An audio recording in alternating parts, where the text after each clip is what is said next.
Teruna-teruna yang dikasihi dalam Tuhan Yesus Kristus,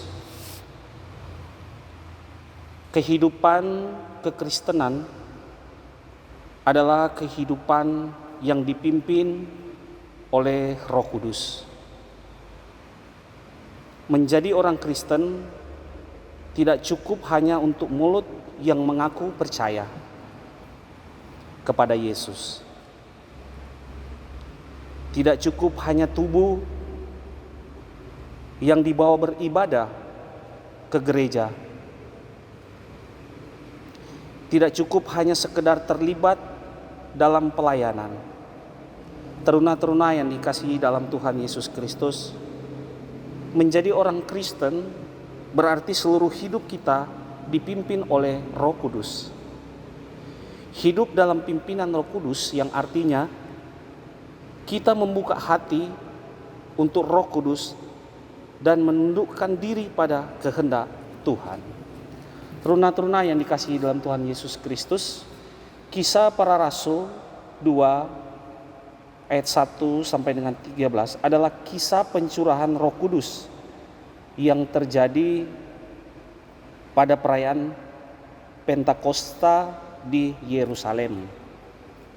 Dan pencurahan Roh Kudus itu ada hal-hal yang terjadi melalui simbol yang kelihatan maupun yang kedengaran, yaitu bunyi seperti tiupan angin yang keras, lidah-lidah api, dan kesaksian tentang perbuatan besar Allah dalam berbagai bahasa. Teruna-teruna yang dikasihi dalam Tuhan Yesus Kristus, api berfungsi menyucikan. Karena itu orang yang hidup dipimpin oleh Roh Kudus akan menunjukkan perubahan hidup ke arah yang lebih baik. Api selalu menyebar dan membakar. Demikian juga Roh Kudus dan karyanya selalu menjangkau dan menyebar kuasa dan kasih Allah. Angin dan api melambangkan kehadiran Allah di tengah kehidupan umatnya.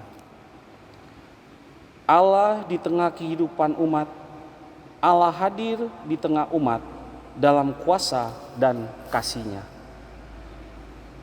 Teruna-teruna yang dikasihi dalam Tuhan Yesus Kristus, dalam kehadiran Roh Kudus ada mujizat.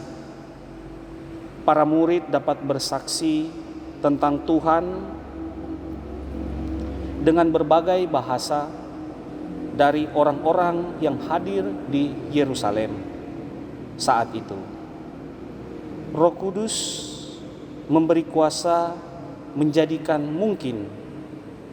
Roh Kudus menggerakkan para murid-murid menjadi saksi bagi bangsa-bangsa, berbagai bangsa mendengar tentang Allah dengan bahasa masing-masing.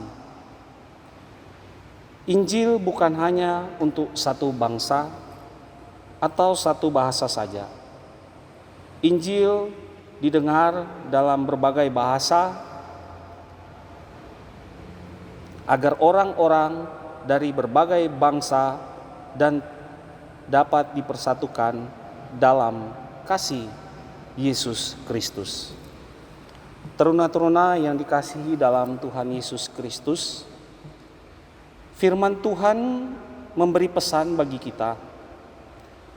Roh Kudus yang telah dicurahkan itu masih tetap bekerja sampai sekarang.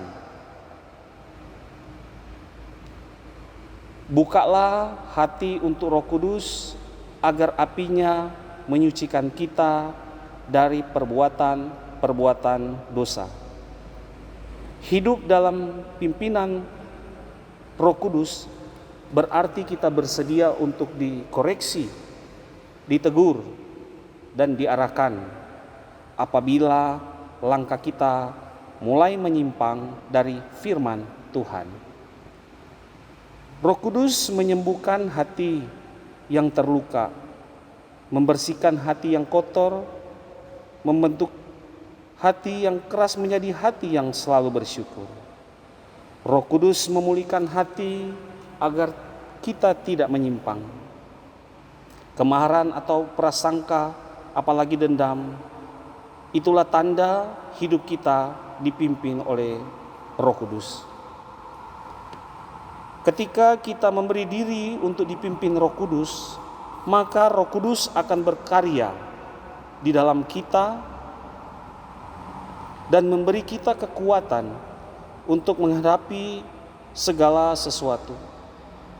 Ada saatnya di mana kita merasa sudah kehilangan akal dalam menghadapi masalah, bahkan mengalami jalan buntu. Tetapi kalau kita selalu berada dalam pimpinan Roh Kudus, maka kita akan dapat mengerti jalan mana yang harus kita tempuh atau keputusan apa yang harus kita ambil. Roh Kudus adalah roh penghibur dan penolong yang menuntun kita dan memberi jalan keluar untuk masalah yang kita hadapi. Kuasa Roh menaungi gereja dan orang percaya untuk memberitakan Injil dengan berani, untuk memperlengkapi dan mengutus orang percaya untuk pergi ke seluruh dunia membawa berita Injil itu. Mari mulai dari diri kita sendiri. Mungkin Tuhan sedang menggerakkan hati kita untuk menyerahkan diri memenuhi panggilannya. Jangan tunda, apalagi tolak panggilannya. Teruna-teruna yang dikasihi dalam Tuhan Yesus Kristus, Allah dalam kuasa Roh-Nya memanggil kita menjadi saksi dalam kehidupan kita sehari-hari. Melalui perbuatan kasih kita, melalui kebaikan hati kita, melalui telinga-telinga yang mau mendengar keluh kesah orang lain, dan melalui tindakan atau juga melalui teladan hidup kita. Alangkah indahnya jika setiap orang Kristen memberi diri senantiasa dipimpin dan dikuasai oleh Roh Kudus, sehingga Roh Kudus dapat berkarya dalam kehidupan setiap orang Kristen untuk kemuliaan Tuhan. Teruna-teruna yang dikasihi dalam Tuhan Yesus Kristus, marilah di masa-masa sulit ini dengan adanya COVID-19, bukalah hati kita masing-masing. Biarkanlah Roh Kudus yang bekerja atas diri kita dan menuntun kita agar kita bisa melalui segala pergumulan yang ada di dunia ini. Galatia 5 ayat 25, jikalau kita hidup oleh Roh, baiklah hidup kita juga dipimpin oleh Roh. Demikianlah firman Tuhan. Amin.